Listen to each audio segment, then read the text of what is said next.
amigos, eu espero que vocês estejam bem.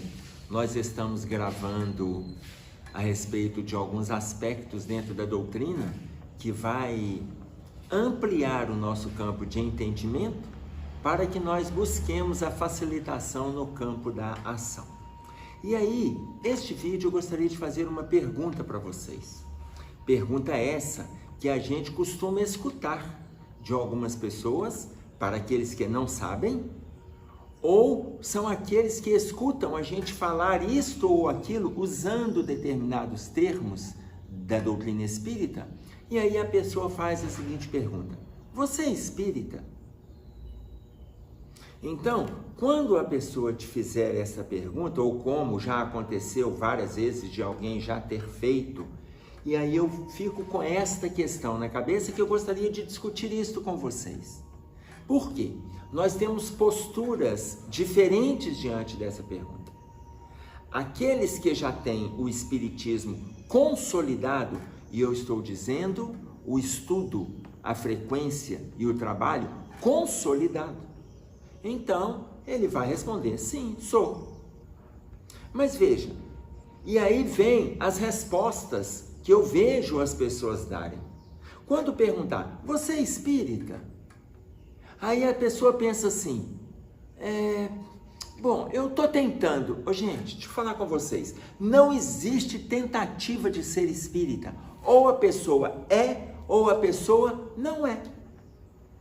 Se nós já estamos dentro da doutrina, lutando, frequentando, a gente está tentando estabelecer novos valores, nós estamos tentando construir novos valores, abrindo mão de valores antigos, abrindo mão de valores que são perversos, perniciosos dentro da gente, nós estamos em luta. Então não tem como colocar, eu estou tentando ser espírita. Mas as pessoas me dizem assim, mas a gente não sabe como que o outro vai reagir. Nós temos que parar com isso. Ou você é, ou você não é. Assume que você é. Agora, se você não estiver no movimento de luta, aí fica difícil assumir. Por quê? Porque lá no fundo você vai falar que é, mas vai entrar em contradição consigo mesmo. E aí começa um outro movimento, que é um movimento autoagressivo. Você diz uma coisa, mas internamente você se percebe outra. Você fala alguma coisa, mas no seu dia a dia você faz outra, sem o menor movimento de luta para fazer melhor. Então, quando a gente coloca, alguém te pergunta, você é espírita? Responde, sim, sou. E não, eu estou tentando. Eu ainda não consigo, ainda tem essa resposta, olha só. Eu não consigo fazer tudo que a doutrina diz, que a doutrina prega. Gente, ninguém consegue. Tudo que a doutrina propõe, ninguém consegue. A gente tem que ter segurança de que a gente está lutando. Se nós estamos lutando, é isso aí. Mas eu não consigo fazer tudo que a doutrina ensina. A hora que nós dermos conta de colocar em prática tudo que a doutrina ensina, nós não seremos espíritas. Nós seremos anjos. E já estaremos num grau de sublimação que não é o que a doutrina propõe. Se a doutrina é o cristianismo redivivo, se o Cristo coloca para nós em João que ele nos deixaria o Consolador, e aqui está o Consolador prometido por Jesus, a hora que nós dermos conta de colocar tudo em prática, nós não seremos espíritas mais. Nós seremos o próprio discípulo encarnado do Cristo. Discípulo literal, que coloca em prática, que luta, que absorve, que está disposto a dar a sua vida pelo Cristo. Mas por enquanto estamos em luta. Ora a gente dá conta, ora não dá conta. Quando a gente não dá conta, lembram as noções que a gente vem trabalhando também em outros vídeos? Quando a gente fala se a gente sabe ou se não sabe, o que pode, o que não pode, o que deve, o que não deve, o que é certo, o que é errado. Veja, se nós estamos trabalhando estas definições, se lá dentro a gente se cobra correções, mudanças de atitude, então nós somos espíritas. Mas as pessoas têm uma dificuldade, por quê? Muitas vezes, na hora que pergunta para ela assim, você é espírita? A pessoa assim, ai meu Deus, onde é que ele me viu? Porque a pessoa está com a consciência se cobrando e acha que a cobrança do encarnado vai agredi-lo. Para com esses melindres, para com isso. Depois, se vocês puderem, dê uma olhada no capítulo 23 do livro Sinal Verde, intitulado Melindres, que André Luiz vai colocar para nós. Então, para de alimentar essa sensibilidade excessiva.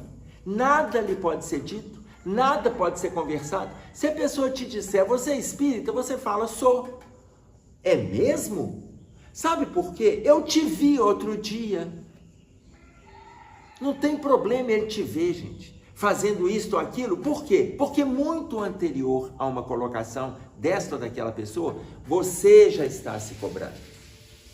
Porque você tem esse conhecimento armazenado, você tem o conhecimento introjetado, você está com a sua leitura em dia, você está com esse movimento de mudança em plena ação na sua estrada, na sua caminhada. Então, se o outro te dizer, você sabe aonde você está acertando e aonde você está errando. Mas às vezes a pessoa olha com aquele olhar de soslaio, olha meio de lado, aqui, mas não era você que outro dia estava ali no trânsito brigando? Você está falando que você é espírita, mas não era você que estava ali brigando? Você fala, você viu aquela discussão? Foi anteontem. Você viu aquela discussão? Eu vi, mas aí eu lembrei que você é espírita e você estava xingando o outro também. Pois é. Você sabe por que eu estava xingando aquela pessoa ali? Sabe por que eu estava brigando? Não, por quê? Porque eu sou espírita. Porque se eu não fosse espírita, eu já tinha matado aquele sujeito. Mas eu melhorei tanto que eu não estou matando mais. De outra época, eu matava. Hoje eu não mato mais, eu só xingo, mas eu estou em processo evolutivo. Então veja, antes eu matava, melhorei ou não? Pensem vocês, melhorei ou não? Melhorei. Antes eu matava, hoje eu não mato, eu estou xingando, mas já deu um salto na minha estrada. Vai chegar um momento que eu não vou nem matar e nem xingar. Mas eu vou desejar que ele quebre a perna na primeira esquina. Aí vocês estão assim, o quê? Está desejando mal? Estou desejando mal, mas eu já melhorei. Antes eu matava, depois eu xingava. Agora eu só desejo mal, mas eu não conto para ninguém que eu estou desejando mal. É uma questão minha com Deus. Eu já melhorei, eu já não mato, já não xingo. E aí eu estou em luta para sair do desejo do mal-estar para com ele, do desejo da desgraça para com ele, do desejo para que ele quebre a perna. Eu estou no movimento de luta. Vai chegar um momento que eu não mato, não xingo e não desejo mal. Eu paro e faço uma oração para aquela criatura. Melhorei? Melhorei. Eu já não mato, não estou xingando, não desejo mal, e quando eu vejo que ele altera o humor, altera os ânimos, eu faço uma oração por ele. Melhorei muito, mas não é o suficiente. Esse movimento aqui ainda requer um outro passo. Vai chegar um momento que, além de fazer a oração por ele, eu paro e pergunto se ele precisa de ajuda. Então veja bem, antes eu matava, venci essa etapa. Eu estou xingando, eu preciso lutar contra essa etapa. Venci essa etapa, eu parto para a terceira. Eu estou desejando mal para aquele que antes eu xingava. Depois eu venço essa etapa aqui e faço uma oração por ele. E não me prendo mais aquilo ali. Meu pensamento se desliga a partir do momento que eu fiz a oração e desejo intimamente o bem para ele. E depois, a última etapa, eu paro e ofereço ajuda. Venci? Venci. Mas para fazer esse movimento aqui, eu demoro 3, 5, 8 séculos. Então, não é porque eu estou hoje, eu estou lendo algumas coisas que eu já vou mudar como por encanto, não vou. Como diz Hermâncio Dufour para nós no livro Reforma Íntima Sem Martírio, nós fizemos um videozinho a respeito deste capítulo que se chama Reflexo Matriz. Nós temos matrizes negativas fixadas no nosso inconsciente. Então a gente estuda e nós vamos lutar para vencer as situações negativas. Então se alguém te perguntar, você é espírita? Responde, sou. Ah, mas eu te vi discutindo ali no trânsito. Mas você está vencendo etapas, explica para ele.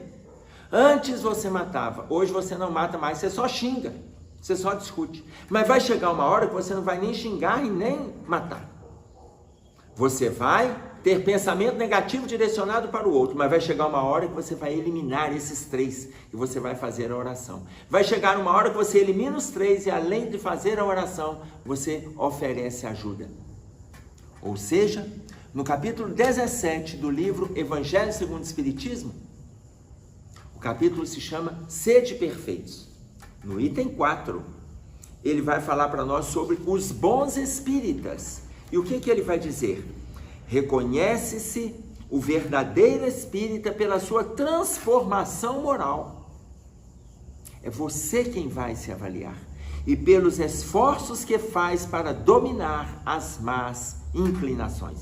Em outra tradução, as más tendências. As más tendências, aquelas que estão vindo do seu passado, inúmeras vezes sombrio, e estão determinando a sua ação. Quando a espiritualidade coloca para nós que os espíritos influenciam na nossa vida, muito mais do que o que a gente imagina, que é a resposta da pergunta 459 do Livro dos Espíritos, eles podem influenciar, mas não podem determinar. Eles não podem, quem determina a sua ação é você. Você não pode permitir que o outro determine, nem encarnado, nem desencarnado.